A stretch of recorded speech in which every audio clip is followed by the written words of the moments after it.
Welcome to Samba Samba. Enjoy the video. In this video, I will explain how to configure a SCALANCE switch. First, connect your computer directly to the switch using a standard Ethernet cable. Next, open your web browser and navigate to the switch's default IP address, which is often 192.168.0.1.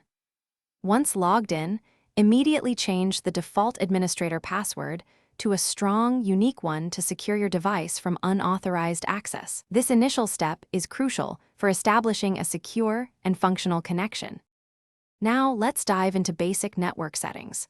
Begin by assigning a static IP address, subnet mask, and default gateway to your SCALANCE switch, ensuring it fits within your existing network scheme. Then, configure virtual local area networks, or VLAN, to logically segment your network, enhancing security and managing traffic flow more efficiently. You can create up to 4094 VLAN.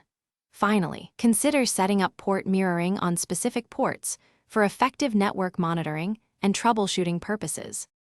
Moving on to advanced features and security, implement quality of service, or QoS, to prioritize critical data traffic, such as voice or video, over less time-sensitive data. This ensures smooth operation for essential applications. Next, configure Simple Network Management Protocol, or SNMP, for remote monitoring and management of your switch's status and performance.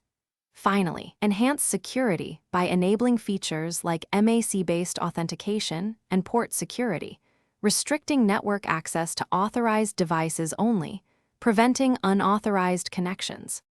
To finalize your setup, always remember to save your configuration changes to the switch's non-volatile memory.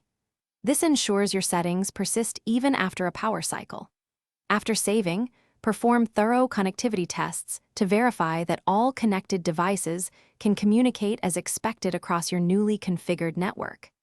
As a best practice, back up your configuration file to an external location, like a network drive, providing a crucial recovery point in case of any unforeseen issues or device replacement.